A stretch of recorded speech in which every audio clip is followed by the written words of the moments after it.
ഡിവൈഎഫ്ഐയുടെ മനുഷ്യച്ചങ്ങലയ്ക്ക് പിന്തുണ പ്രഖ്യാപിച്ച് ജിദ്ദയിലെ നവോദയ യുവജനവേദി ഐക്യദാർഢ്യ സദസ്സ് സംഘടിപ്പിച്ചു. മദീന യുവജനവേദി മനുഷ്യച്ചങ്ങലയെയും തീർത്തു. കേന്ദ്ര യുവജനവേദി കൺവീനർ ലാലു വേങ്ങൂർ അധ്യക്ഷനായി. നവോദയ പ്രസിഡന്റ് കിസ്മത്ത് മമ്പാട് ഉദ്ഘാടനം ചെയ്തു. ഫഹജാസ്, റാഷിഖ്, ഫിറോസ് മുഴുപ്പിലങ്ങാട്, CM അബ്ദുറഹ്മാൻ, ഹഫ്സ മുസാഫിർ തുടങ്ങിയവർ സംസാരിച്ചു.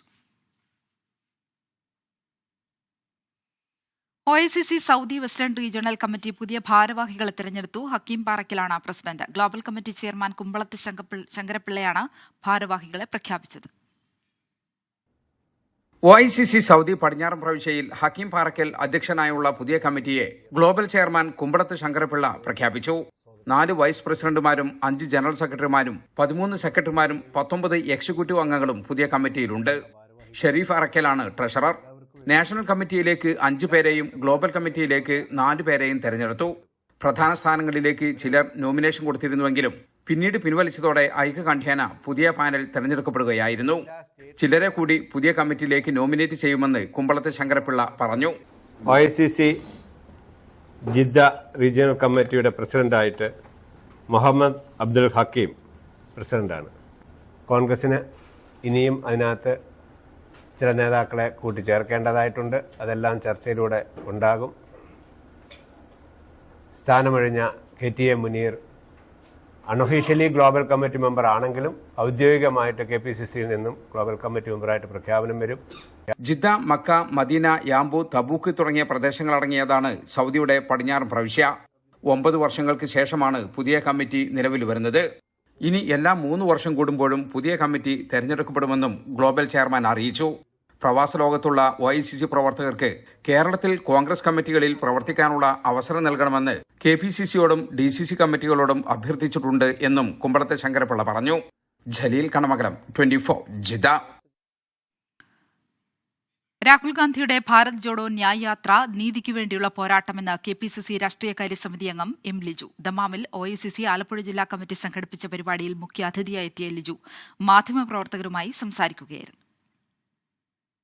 ദേശീയ രാഷ്ട്രീയത്തിൽ കോൺഗ്രസ് ശക്തമായ പോരാട്ടത്തിലാണെന്നും രാഹുൽ ഗാന്ധിയുടെ ഭാരത് ജോഡോ ന്യായ് യാത്ര വരുന്ന ലോക്സഭാ തെരഞ്ഞെടുപ്പിൽ ഇന്ത്യ മുന്നണിക്ക് നിർണായകമായ വിജയങ്ങൾ ഉണ്ടാക്കുമെന്നും KPCC രാഷ്ട്രീയകാര്യ സമിതി അംഗം അഡ്വക്കേറ്റ് M. ലിജു പറഞ്ഞു. ജാഥ ആരംഭിച്ചത് മണിപ്പൂരിൽ നിന്നാണ്. അതൊരു പ്രതീകമാണ്. നരേന്ദ്രമോദി സർക്കാർ പ്രതിദാനം ചെയ്ത വിഭജന രാഷ്ട്രീയത്തിന്റെ ഏറ്റവും വലിയ ഇരകളായിരുന്നു മണിപ്പൂർ ജനതയെന്നും അദ്ദേഹം പറഞ്ഞു. ഇന്ത്യയുടെ മുറിവായിരിക്കുന്ന മണിപ്പൂരിൽ നിന്ന് തുടങ്ങിയിരിക്കുന്ന ശ്രീ രാഹുൽ ഗാന്ധിയുടെ ന്യായ യാത്ര അത് നീതിക്ക് വേണ്ടിയുള്ളൊരു പോരാട്ടമാണ്. ഇന്ത്യയിലെ മനുഷ്യരെ മതത്തിൻ്റെ പേരിൽ വിഭജിക്കേണ്ടവരല്ല ഇന്ത്യൻ ജനതയെന്നും നീതി എന്നത് ഇന്ത്യൻ ജനതയുടെ അവകാശമാണെന്നും പറഞ്ഞുകൊണ്ടാണ് അദ്ദേഹം മുന്നോട്ട് പോകുന്നത്. തീർച്ചയായിട്ടും ഹിന്ദി ഹൃദയഭൂമിയിൽ ഉത്തരേന്ത്യയിലൂടെ കടന്നു പോകുന്ന ഈ ഒരു ജാഥ ഇന്ത്യയെ ഒരുമിപ്പിക്കുന്ന ഒരു ജാഥയായിരിക്കുമെന്ന കാര്യത്തിൽ സംശയമൊന്നും തന്നെയില്ല. സംഘടിത അഴിമതിയാണ് കേരളത്തിൽ നടക്കുന്നത്. മുഖ്യമന്ത്രി പദവി ഉൾപ്പെടെ ദുരുപയോഗം ചെയ്തുകൊണ്ടാണ് ഇതെല്ലാം ചെയ്യുന്നത്. എന്നാൽ അതിനെയെല്ലാം സംരക്ഷിക്കുന്ന നിലപാടാണ് കേന്ദ്ര സർക്കാർ സ്വീകരിച്ചിരിക്കുന്നത്. ആരുടെ ഓഫീസ് വഴിയാണ് സ്വർണ്ണ കള്ളക്കടത്ത് നടത്തിയതെന്ന് തങ്ങൾക്കറിയാമെന്ന് പ്രധാനമന്ത്രി ഗുരുവായൂരിൽ പറഞ്ഞു. പിന്നെ എന്തുകൊണ്ട് അറസ്റ്റ് ചെയ്യുന്നില്ലെന്നും അപ്പോൾ കൃത്യമായ ഒത്തുകളിയാണ് ഇതിലൂടെ എല്ലാം വ്യക്തമാക്കുന്നതെന്നും അഡ്വക്കേറ്റ് M. ലിജു പറഞ്ഞു. നരേന്ദ്രമോദി തൃശ്ശൂർ വന്നപ്പോൾ പ്രസംഗിച്ചു, ആരുടെ ഓഫീസ് മുഖാന്തരമാണ് സ്വർണ്ണ കള്ളക്കടത്ത് നടത്തിയെന്ന് അറിയാമെങ്കിൽ പിന്നെ അറസ്റ്റ് ചെയ്താൽ പോരെ, എന്താണ് നടപടി എടുക്കാത്തത്? അപ്പോൾ കൃത്യമായ ഒരു ഒത്തുകളി അതിനകത്തുണ്ട്. ആധുനിക കേരളത്തിന്റെ യഥാർത്ഥ ശില്പികൾ പ്രവാസികളാണ്. അങ്ങേയറ്റം സജീവമായ രാഷ്ട്രീയ സാമൂഹിക പ്രവർത്തനവുമാണ് പ്രവാസികളിൽ നടക്കുന്നതെന്നും KPCC രാഷ്ട്രീയകാര്യ സമിതി അംഗം അഡ്വക്കേറ്റ് M. ലിജു പറഞ്ഞു. OICC Saudi national president Biju Kallumala, Alappuzha ജില്ലാ president Johnny Puthayara, general secretary Jaleel Pallathuruthi, ജീവകാരുണ്യ പ്രവർത്തകൻ സിറാജ് പുറക്കാട് എന്നിവരും അദ്ദേഹത്തോടൊപ്പം സന്നിഹിതരായിരുന്നു. സുബൈറുദ്ദീനൂർ, 24 ദമാം. ഇന്റർനാഷണൽ കൌൺസിൽ ഹെൽത്തോറിയം ക്യാമ്പയിനുമായി ബന്ധപ്പെട്ട് ICF, അൽക്കോബാർ, കോർണിഷ്, അക്രബിയ സെക്ടറുകൾ സംയുക്തമായി മെഡിക്കോൺ എന്ന പേരിൽ മെഡിക്കൽ ക്യാമ്പ് സംഘടിപ്പിച്ചു. അൽക്കോബാർ റഫ ഓഡിറ്റോറിയത്തിൽ അക്രബിയ സെക്ടർ പ്രസിഡന്റ് കുഞ്ഞു മുഹമ്മദിന്റെ അധ്യക്ഷതയിൽ നടന്ന ക്യാമ്പ് 24 റിപ്പോർട്ടർ സുബൈർ ഉദ്ദിനൂർ ഉദ്ഘാടനം ചെയ്തു. പ്രമേഹവും കിഡ്നി രോഗങ്ങളും എന്ന വിഷയത്തിൽ നടന്ന ക്ലാസിന് ഡോക്ടർ ആകാശ് വിജയ് നേതൃത്വം നൽകി. ഡോക്ടർ സമദ് അമ്മാനി ഇരിക്കൂർ സംഘടനാ പദ്ധതികൾ വിശദീകരിച്ചു. Al Khobar ICF central president Abdul Hameed Uloomi, general secretary Ashraf Vanimel, Rafa manager Abdul Azeez ഖത്തറമ്മിൽ സംഘടനാ secretary Basheer Padiyil, RSC national media secretary Anas Vilayur, Congress president Umar Saqafi Nellikunnu എന്നിവർ സംബന്ധിച്ചു. കേന്ദ്ര അവഗണനയ്ക്കെതിരെ കണ്ണുചേർന്ന് DYFI.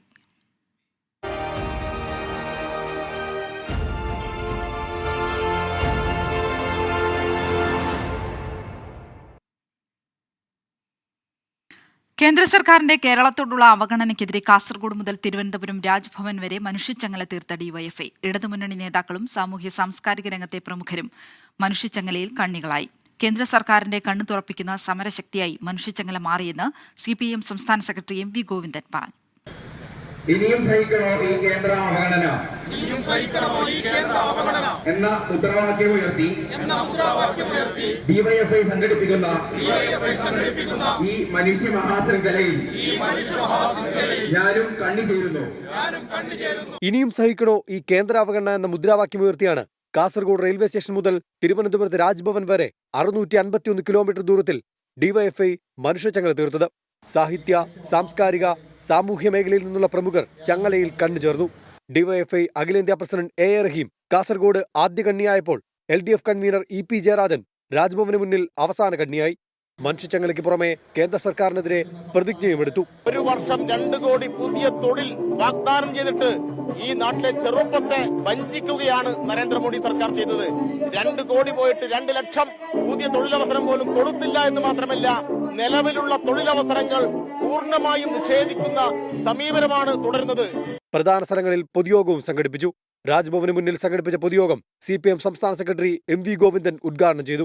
Democratic youth federation of India ഈ കേരളത്തിൽ തീർത്ത ഈ മനുഷ്യച്ചങ്ങല, ഈ മനുഷ്യമതിൽ കേന്ദ്ര ഗവൺമെന്റിന്റെ അവഗണനയ്ക്കെതിരായ ഉജ്ജ്വലമായ ചെറുത്തുനിൽപ്പിന്റെ ഏറ്റവും പ്രധാനപ്പെട്ട മുഖമാണ് എന്ന കാര്യത്തിൽ സംശയമുണ്ടാവേണ്ടതില്ല. ഐതിഹാസിക മുഹൂർത്തമെന്ന് മാഹിയിലെ മനുഷ്യച്ചങ്ങലയിൽ പങ്കെടുത്ത് എഴുത്തുകാരൻ M. മുകുന്ദൻ പ്രതികരിച്ചു. ഇത് ഒരു ചരിത്ര നിമിഷമാണ്. ഇപ്പോൾ കേന്ദ്രം നമ്മെ അവഗണിക്കുന്നു എന്നുള്ളത് വാസ്തവമാണ്. നമ്മൾ അനുഭവിച്ചു വരികയാണ് ഈ അവഗണന. ഇപ്പം എല്ലാ മേഖലകളിലും നമ്മളൊരു കുതിപ്പ് നടത്തിയിട്ടുണ്ട്. CPI MLA-മാരായ Muhammad Muhsin, P. ബാലചന്ദ്രൻ, കേരള കോൺഗ്രസ് നേതാവ് ജോസ് കെ മാണി തുടങ്ങിയവരും മനുഷ്യച്ചങ്ങലയുടെ ഭാഗമായി. വിവിധ ബ്യൂറോകൾക്കൊപ്പം 24 തിരുവനന്തപുരം. കെ-റെയിൽ പദ്ധതിയെ പിന്തുണച്ച സാഹിത്യകാരൻ M. മുകുന്ദൻ, കേരളത്തിന്റെ റെയിൽ യാത്രാ പ്രശ്നം പരിഹരിക്കാൻ നിലവിലെ ട്രാക്ക് പര്യാപ്തമല്ല, വന്ദേ ഭാരത് യാത്രാ പ്രശ്നത്തിന് പൂർണ്ണ പരിഹാരമല്ലെന്നും M. മുകുന്ദൻ പറഞ്ഞു.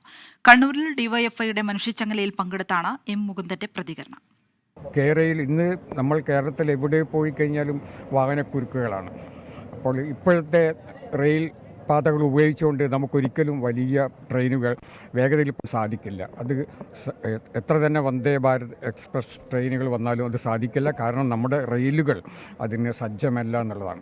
അപ്പോൾ നമ്മുടെ യാത്രാക്കുരുക്കിന് ഉള്ള പ്രധാന യാത്രാക്കുരുക്കളുടെ ഈ പ്രശ്നം പരിഹരിക്കാനുള്ള ഒരേ ഒരു വഴി കെ-റെയിലാണ്. പലതും തടസ്സപ്പെട്ട് നിൽക്കുകയാണ്. അപ്പോൾ ഇങ്ങനെ കേരളം, നമ്മൾ മലയാളികൾ മുമ്പോട്ട് പോകുന്നത് ബോധപൂർവമായിട്ട് ആരൊക്കെ തടസ്സപ്പെടുത്തുന്നുണ്ട്.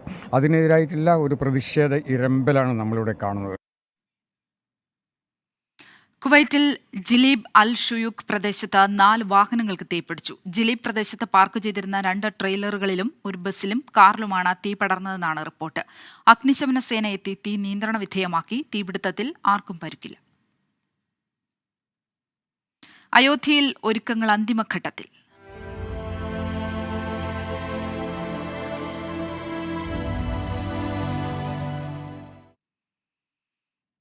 അയോധ്യ രാമക്ഷേത്ര പ്രതിഷ്ഠയ്ക്കുള്ള ഒരുക്കങ്ങൾ അന്തിമഘട്ടത്തിൽ. പ്രധാനമന്ത്രി നരേന്ദ്രമോദി നാളെ വൈകിട്ടോടെ അയോധ്യയിലെത്തുമെന്നാണ് വിവരം.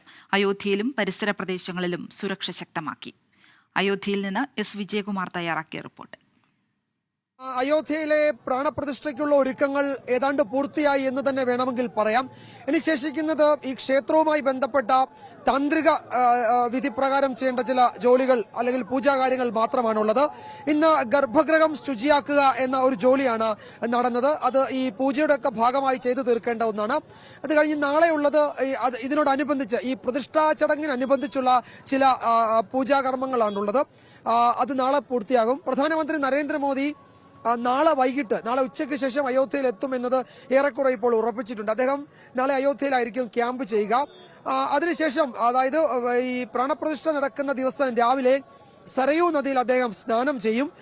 സ്നാനഘട്ടത്തിൽ അദ്ദേഹം രാവിലെ സ്നാനം ചെയ്യും. അതിനുശേഷം ഏതാണ്ട് 2 കിലോമീറ്റർ ഒരു യാത്ര, ഒരു പദയാത്രയെ, ഒരു നടന്ന് ക്ഷേത്രത്തിലേക്ക് പോയി ഈ ചടങ്ങിൽ പങ്കെടുക്കാനുള്ള തയ്യാറെടുപ്പ് നടത്തുമെന്നാണ് ഇപ്പോൾ അറിയിച്ചിരിക്കുന്നത്. അതിനേതെങ്കിലും തരത്തിൽ സുരക്ഷാ കാരണങ്ങളാൽ മാറ്റമുണ്ടാകുമോ എന്ന് നമുക്ക് ഈ ഘട്ടത്തിൽ പറയാൻ കഴിയില്ല.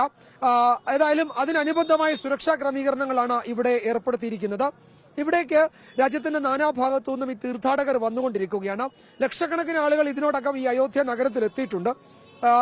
ഇവരുടെ തീർത്ഥാടകർ വരുന്നത്, ഈ ദിവസങ്ങളിൽ വരുന്നത് ഒഴിവാക്കണമെന്ന് ഇവിടെ ഉത്തർപ്രദേശ് മുഖ്യമന്ത്രിയും പ്രധാനമന്ത്രി നേരിട്ടുമൊക്കെ അഭ്യർത്ഥിച്ചിട്ടും പക്ഷേ ആ അഭ്യർത്ഥന ഫലം കണ്ടിട്ടില്ല.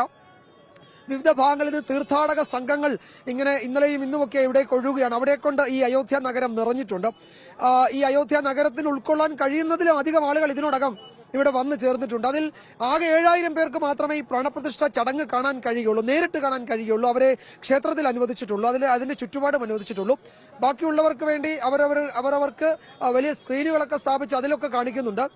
ദൂരദർശനാണ് ഇതിന്റെ മുഴുവൻ സമയ ലൈവ് ടെലികാസ്റ്റ് നടത്തുന്നത്. ദൂരദർശൻ അതിന്റെ ദൃശ്യങ്ങൾ വാർത്താ ഏജൻസികൾക്ക് നൽകുമെന്ന് അറിയുന്നു. മറ്റു മാധ്യമങ്ങൾക്കൊന്നും അവിടേക്ക് അനുമതി ഉണ്ടായിരിക്കുന്നില്ല. അതിന്റെ സമയക്രമമൊക്കെ സംബന്ധിച്ചുള്ള കൃത്യമായ വിവരങ്ങൾ ഇതിനോടകം പുറത്തുവിട്ടിട്ടുമുണ്ട്. ഈ സുരക്ഷയാണ് മറ്റൊരു പ്രധാനപ്പെട്ട കാര്യം. റിജിത്ത്, സുരക്ഷയ്ക്കായി ഏതാണ്ട് 20,000-ഓളം വരുന്ന അല്ലെങ്കിൽ 1000-ഓളം വരുന്ന പ്രത്യേക സുരക്ഷാ ഉദ്യോഗസ്ഥർ ഇവിടേക്ക് നിയോഗിച്ചിട്ടുണ്ട്. ആ ഉദ്യോഗസ്ഥര് ഈ ഉത്തർപ്രദേശ് പോലീസിൽ നിന്നുള്ളവരാണ്. അവരെ നാഷണൽ സെക്യൂരിറ്റി ഗാർഡ് NSG കമാൻഡോസിന് പരിശീലനം നൽകുന്നത് പോലെയാണ് അവർക്ക് പരിശീലനം നൽകിയിരിക്കുന്നത്. അവരുടെ പരിശീലനം പൂർത്തിയാക്കി അവരാണ് ഈ ക്ഷേത്രത്തിന്റെയും ഈ മേഖലയുടെയും ഒക്കെ സുരക്ഷാ ക്രമീകരണങ്ങളിൽ പങ്കെടുക്കുന്നത്. എന്തായാലും അയോധ്യ പൂർണ്ണമായും ഈ ചടങ്ങിന് ഒരുങ്ങിയിട്ടുണ്ട്. അത് ഏതാണ്ട് ഉത്സവാന്തരീക്ഷത്തിൽ തന്നെ അത് നടക്കുകയും ചെയ്യുന്നു.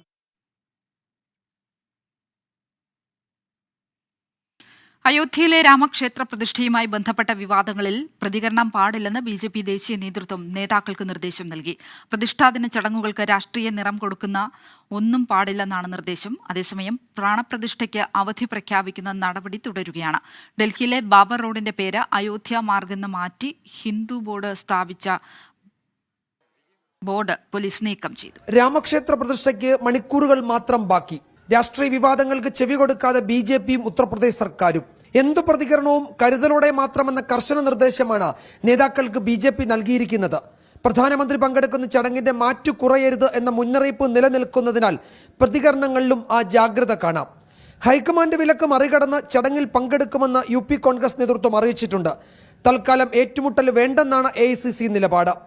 രാമൻ എല്ലാവരുടെയുമാണ് എന്ന ഫറൂഖ് അബ്ദുള്ളയുടെ പ്രസ്താവന BJP സ്വാഗതം ചെയ്തു. ഫറൂഖ് അബ്ദുള്ള ഈ നിലപാട് സ്വീകരിച്ചത് രാമഭക്തരുടെ വിജയമെന്ന് BJP നേതൃത്വം പ്രതികരിച്ചു. രാമരാജ്യമെന്ന ആശയം BJPക്ക് എന്നും പ്രചോദനം നൽകുമെന്ന് പ്രധാനമന്ത്രി നരേന്ദ്രമോദി പറഞ്ഞു. അതിനിടെ പ്രതിഷ്ഠാ ദിനത്തിലെ അവധി പ്രഖ്യാപനം തുടരുകയാണ്. മുംബൈ ഓഹരി വിപണി തിങ്കളാഴ്ച പ്രവർത്തിക്കില്ല. BJP സംസ്ഥാനങ്ങൾ ഇതിനോടകം പൂർണ്ണമായോ ഭാഗികമായോ അവധി നൽകിയിട്ടുണ്ട്. അയോധ്യയിലേക്ക് തീർത്ഥാടകരും ക്ഷണിക്കപ്പെട്ട അതിഥികളും വന്നുകൊണ്ടിരിക്കുന്നു. ഇത് അയോധ്യ രാമക്ഷേത്രത്തിലേക്കുള്ള പ്രധാന വഴി. തീർത്ഥാടക സംഘങ്ങൾ മാത്രമല്ല ഈ വഴി നടക്കുന്നത്. രാഷ്ട്രീയ ഇന്ത്യയുടെ ചരിത്രത്തിലേക്ക് കൂടി ഈ വഴി നീളും. അയോധ്യയിൽ നിന്ന് ക്യാമറമാൻ VS രാഹുലിനൊപ്പം S വിജയകുമാർ, 24. അസമിൽ ജോഡോ യാത്രയ്ക്ക് നേരെ വ്യാപക ആക്രമണം.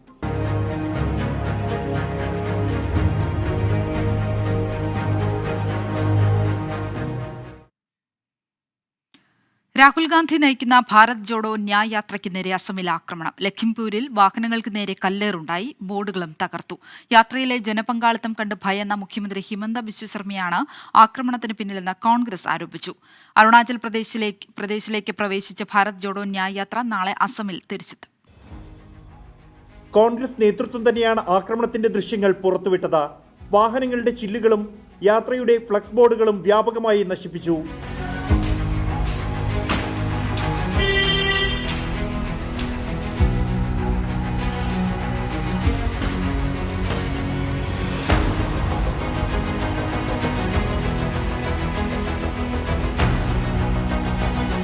ആക്രമണത്തിന് പിന്നിൽ മുഖ്യമന്ത്രി ഹിമന്ത ബിശ്വ ശർമ്മയാണെന്ന് ആരോപിച്ച കോൺഗ്രസ് ഭയന്ന് പിന്മാറില്ലെന്നും മുൻ നിശ്ചയിച്ച റൂട്ടിലൂടെ യാത്ര തുടരുമെന്നും വ്യക്തമാക്കി.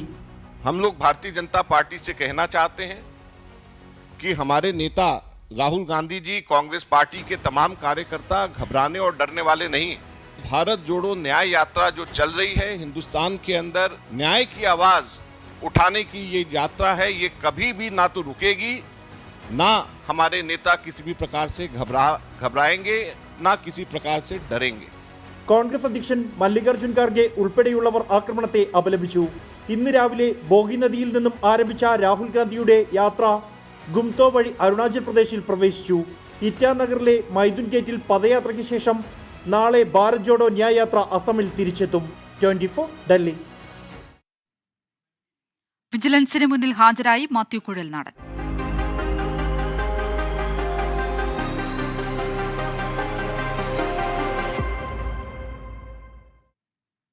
ചിന്നക്കനാലിലെ ഭൂമി ഇടപാടിൽ മാത്യു കുഴൽനാടനെതിരെ ഗുരുതര കണ്ടെത്തലുമായി വിജിലൻസ്.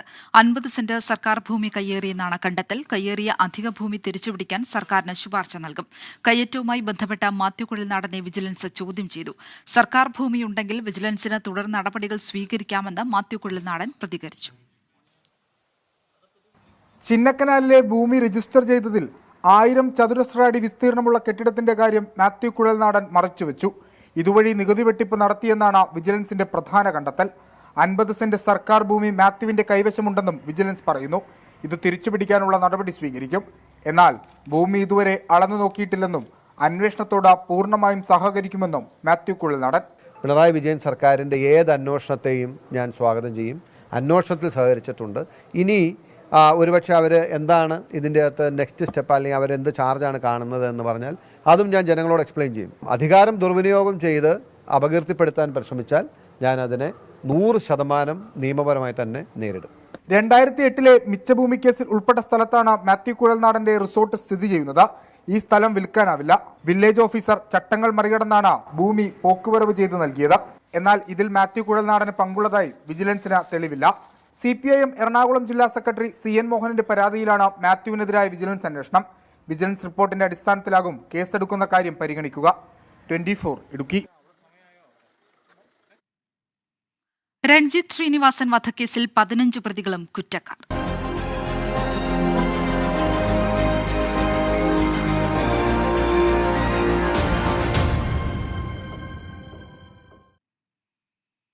ആലപ്പുഴയിൽ BJP നേതാവ് രൺജിത്ത് ശ്രീനിവാസനെ കൊലപ്പെടുത്തിയ കേസിൽ മുഴുവൻ പ്രതികളും കുറ്റക്കാർ. പോപ്പുലർ ഫ്രണ്ട് SDPI പ്രവർത്തകരായ 15 പേരാണ് പ്രതികൾ. 1 മുതൽ 8 വരെയുള്ള പ്രതികൾ കൊലപാതകത്തിൽ നേരിട്ട് പങ്കെടുത്തു. മുഴുവൻ പ്രതികളും ഗൂഢാലോചനയുടെ ഭാഗമാണെന്നും മാവേലിക്കര അഡീഷണൽ സെഷൻസ് കോടതി കണ്ടെത്തി. പ്രതികൾക്കെതിരെ കൊലപാതകം, ഗൂഢാലോചന, ദൃക്സാക്ഷികളെ ആക്രമിക്കുക തുടങ്ങി പോലീസ് ചുമത്തിയ മുഴുവൻ കുറ്റങ്ങളും നിലനിൽക്കുമെന്ന് മാവേലിക്കര അഡീഷണൽ സെഷൻസ് കോടതി കണ്ടെത്തി. കൃത്യമായ ആസൂത്രണത്തോടെ അതിവേഗം നടപ്പിലാക്കിയ അതിക്രൂരമായ കൊലപാതകമെന്നായിരുന്നു പ്രോസിക്യൂഷന്റെ വാദം. ഈ കേസിനകത്ത് ഇതിന് ആസ്പദമായ മറ്റൊരു സംഭവം, വയലാറിൽ നന്ദുകൃഷ്ണൻ എന്ന് പറയുന്ന ഒരാളുടെ കൊലപാതകത്തിന് ശേഷം ഇപ്രകാരം വീണ്ടും ഒരു കൊലപാതകം നടത്തണമെന്നുള്ള ഉദ്ദേശത്തോടു കൂടി തയ്യാറാക്കിയ ഹിറ്റ് ലിസ്റ്റ് 3-ാം പ്രതി അനൂപിന്റെ ഭാര്യ വീട്ടിൽ നിന്ന് കണ്ടെടുത്ത മൊബൈൽ ഫോണിൽ നിന്നും ഇപ്രകാരം തയ്യാറാക്കിയ ഹിറ്റ് ലിസ്റ്റ് പോലീസ് അന്വേഷണത്തിന്റെ ഭാഗമായി കണ്ടെത്തി കഴിഞ്ഞു. അതിൽ 1-ാമത്തെ പേരായി കാണിച്ചിട്ടുള്ളത് ഇപ്പോൾ കൊല ചെയ്യപ്പെട്ട രഞ്ജിത്ത് ശ്രീനിവാസന്റെ പേര് തന്നെയായിരുന്നു. അതിൽ ധാരാളം പേരുടെ മറ്റു പേരുകളും ഇനിയുണ്ട്. പ്രതികൾക്ക് പരമാവധി ശിക്ഷ ലഭിക്കുമെന്നാണ് പ്രതീക്ഷയെന്ന് രഞ്ജിത്ത് ശ്രീനിവാസന്റെ ഭാര്യ ലിഷ, മാതാവ് വിനോദിനി എന്നിവർ പ്രതികരിച്ചു. ശിക്ഷയെക്കുറിച്ച് പറഞ്ഞിട്ടില്ല. 15 പേരും കുറ്റക്കാരാണെന്ന് കോടതി കണ്ടിട്ടുണ്ട്. അതിൽ സന്തോഷമുണ്ട്. പരമാവധി എല്ലാവരും 3 പ്രകാരം കുറ്റക്കാരാണെന്ന് കണ്ടിട്ടുണ്ട്. അപ്പം പരമാവധി ശിക്ഷ തന്നെ കൂടെ നൽകുമെന്നുള്ള പ്രതീക്ഷയിലാണ്. വിധിയിൽ നമുക്ക് തൃപ്തിയുണ്ട്. തീർച്ചയായിട്ടും അവർക്ക് പരമാവധി ശിക്ഷ തന്നെ ലഭിക്കണം.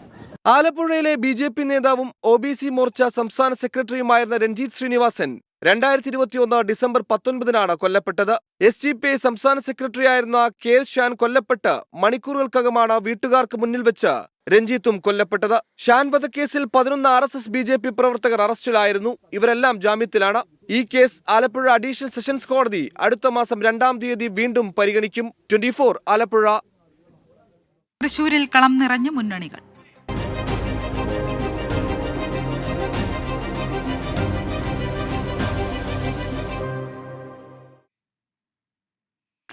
തൃശൂരിൽ മത്സരം കോൺഗ്രസും ബി.ജെ.പിയും എന്ന പ്രസ്താവനയിൽ ടി.എൻ. പ്രതാപൻ എം.പിയെ വിടാതെ സി.പി.ഐ.എം. ടി.എൻ. പ്രതാപൻ ബി.ജെ.പിക്ക് വേണ്ടി പ്രചാരണം നടത്തുന്നുവെന്ന് സി.പി.ഐ.എം ജില്ലാ സെക്രട്ടറി എം.എം. വർഗീസ് ആരോപിച്ചു. കോൺഗ്രസ് ബി.ജെ.പി സഖ്യം എന്ന് പറയുന്നവർ വിഡ്ഢികളാണെന്നായിരുന്നു പ്രതിപക്ഷ നേതാവിന്റെ മറുപടി. വി.എസ്. സുനിൽകുമാറിനായി സാമൂഹിക മാധ്യമങ്ങളിൽ പ്രചാരണം നടന്നതിൽ സി.പി.ഐ. സംസ്ഥാന എക്സിക്യൂട്ടീവിൽ വിമർശനമുയർന്നു. തൃശൂരിൽ സ്ഥാനാർത്ഥി പ്രഖ്യാപനത്തിന് മുൻപേ തെരഞ്ഞെടുപ്പ് പ്രചാരണം ചൂടുപിടിച്ചതിന് പിന്നാലെയാണ് സി.പി.ഐ.എമ്മിന്റെ വിമർശനം. ബി.ജെ.പിയും കോൺഗ്രസും ഐക്യത്തിലാണെന്ന് സി.പി.ഐ.എം ജില്ലാ സെക്രട്ടറി എം.എം. വർഗീസ് പറഞ്ഞു. മത്സരിക്കാൻ താൽപര്യമില്ലെന്ന് പറഞ്ഞ ടി.എൻ. പ്രതാപൻ ഇപ്പോൾ സീറ്റ് ഉറപ്പിക്കാൻ വേണ്ടി ചുവരെഴുതുകയാണെന്നും പരിഹാസം. കോൺഗ്രസ് ബി.ജെ.പി അവര് തമ്മിൽ ഐക്യത്തിലല്ലേ? കോഹ്ലി ബി സഖ്യം എല്ലാവർക്കും അറിയാവുന്നതാണ്. ടി.എൻ. പ്രതാപൻ മണ്ഡലത്തിൽ ചെയ്ത എന്തെങ്കിലും വികസന പ്രവർത്തനം ചൂണ്ടിക്കാണിക്കാനും സി.പി.ഐ.എം ജില്ലാ സെക്രട്ടറി വെല്ലുവിളിച്ചു. തൃശൂരിൽ സി.പി.ഐ.എമ്മും ബി.ജെ.പിയും തമ്മിൽ സെറ്റിൽമെന്റ് ആകുമെന്ന് വി.ഡി. സതീശൻ തിരിച്ചടിച്ചു. തൃശൂരിലെ സഖ്യം വളരെ ക്ലിയർ അല്ലേ? കരുവന്നൂർ ബാങ്കിലെ ഇ.ഡി. അന്വേഷിക്കുന്നു, മാസപ്പടി ഇ.ഡി. അന്വേഷിക്കുന്നു. അവസാനം അവിടെ സി.പി.എമ്മും ബി.ജെ.പിയും തമ്മിൽ സെറ്റിൽമെന്റ് ആവും. വി.എസ്. സുനിൽകുമാറിനായി സാമൂഹ്യ മാധ്യമങ്ങളിൽ പ്രചാരണം നടത്തുന്നതിൽ സി.പി.ഐ. സംസ്ഥാന എക്സിക്യൂട്ടീവിൽ വിമർശനമുയർന്നു. സ്ഥാനാർത്ഥിയെ തീരുമാനിക്കുന്നതിന് മുൻപ് പ്രചാരണം നടത്തുന്നത് കമ്മ്യൂണിസ്റ്റ് രീതിയല്ലെന്നാണ് വിമർശനം. ടി.എൻ. പ്രതാപനായുള്ള ചുവരെഴുത്തിൽ പ്രതിപക്ഷ നേതാവ് വി.ഡി. സതീശൻ വീണ്ടും മുന്നറിയിപ്പ് നൽകി. ആവർത്തിച്ചാൽ കർശന നടപടിയെന്നാണ് താക്കീത്. 24 തൃശൂർ. കരുവന്നൂരിൽ പാർട്ടി വഞ്ചിച്ചെന്ന് മാപ്രാണം സ്വദേശി ജോഷി.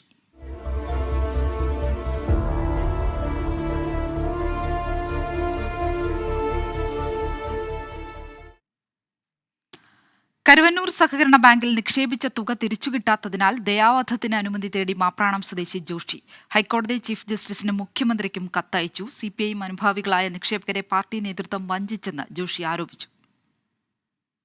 84 ലക്ഷം രൂപ കിട്ടാനുണ്ടെന്നാണ് ജോഷി അവകാശപ്പെടുന്നത്. പ്രായം 53ആയി. 2 തവണ മസ്തിഷ്കാർബുദം ബാധിച്ച ജോഷി 20-ലധികം തവണ ശസ്ത്രക്രിയകൾക്ക് വിധേയനായി. ചികിത്സയ്ക്ക് പോലും പണമില്ലാതെ പാടുപെടുകയാണ്. നിക്ഷേപിച്ച തുക തിരികെ ചോദിച്ച് ബാങ്ക് അഡ്മിനിസ്ട്രേറ്ററെ സമീപിച്ചപ്പോൾ മോശം അനുഭവമാണ് ഉണ്ടായതെന്ന് ജോഷി പറയുന്നു. ഞാൻ ജോലി ചെയ്ത് എത്ര കാലം ജീവിച്ചത്? ഞാൻ ഒരു പാർട്ടി സ്ഥാനത്തിരിക്കുകയോ ഒരു ജോലി അതുമൂലം നേടുകയോ ഒന്നും ചെയ്തിട്ടില്ല. എനിക്ക് വാഗ്ദാനം ഉണ്ടായിരുന്നു.